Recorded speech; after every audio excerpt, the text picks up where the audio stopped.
I'm Jerome Aegean, and here's some of the top stories we have for you tonight. The governor holds a press conference where he discusses the borrowing bill and crime.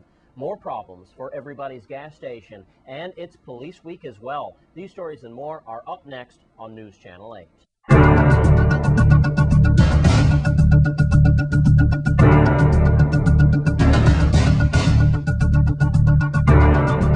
In our top story tonight, Governor John DeYoung held a press conference earlier today. On the agenda, the borrowing bill and the crime situation in the territory. News Channel 8's Lee Carl was there. Here at Government House today, the governor in a press conference basically said many of the things he said before, but reiterating but we got a couple of hot questions in there. One of them about raises or lowering the salary of the governor and senators. The governor said if that came to pass, he would do it. He'd sign the bill. But he also talked about the economic recovery and the grassroots version of what he was talking about. I got him to explain that basically what they're doing is they're putting this together to keep the status quo. That's the best phrase we could use. Also talked about crime, too.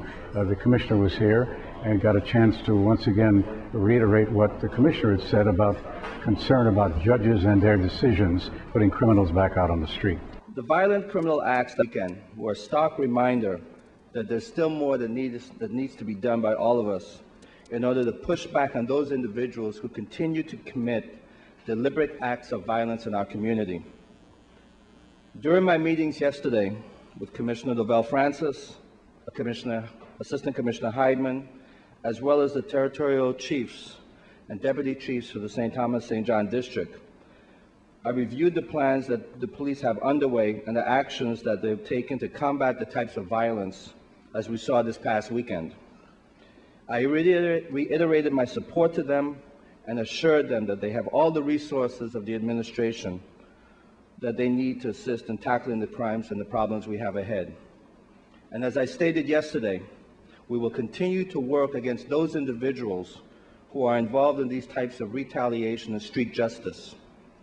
There's no place for it in our community, and it must stop. These violent individuals, some of whom are out on bail, some of whom have monitors, are issues that I intend to address with the judiciary when I sit down with them with my Attorney General and with the Commissioner of Police. I also ask for the continued vigilance of our community at large. We have seen the increased involvement from the public and our community in reporting the wrongdoings of the criminal acts that are taking place. And on behalf of the Police Commissioner, I want to thank you and ask for your continued support. Bill 280227 to increase our borrowing authorization to $500 million was approved by an 8-7 vote. And for that, all the Virgin Islands should be thankful. The passage of this bill is by no means a cure-all, but it does mean that we do not have to lay off our workers and we do not have to cut essential government services, which would have a terrible impact on our local economy and by association, everyone in the territory. The passage of the bill is in the right direction and provides us more time to institute required government reforms and continue with our plans for economic growth. And to the 8 who voted to approve the measure, I again offer my sincere thanks on behalf of the people of the territory. Let's also stick to the facts. So here's a fact. The 7 senators who voted against the measure plain and simply voted to shut down government, lay off government workers, and cut off critical services. Do not let any of the post-vote spinning or press releases fool anyone. Those 7 senators who voted no said very loud and very clearly, "Governor, we want you to lay off government workers." But this was not just about government workers, but instead it was about how to avoid the kind of economic collapse that such layoffs would have caused to our entire economy, including our small businesses, thereby causing our private sector to suffer and eventually causing private sector workers to be laid off. I did not want to see that sort of domino effect that such a reckless vote would have caused, and I'm glad the 8 senators held their ground on this important issue that affects all of us in the territory.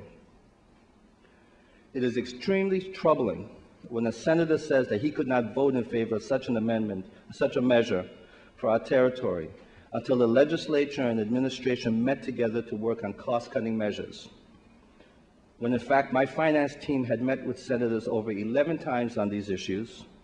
Quarterly budget hearings were held with 19 departments and agencies, and all requests for information have been answered. This is plain and simply political posturing and grandstanding. If it is an untruth that I will not allow to go unanswered, it must be exposed for the empty statement that it is.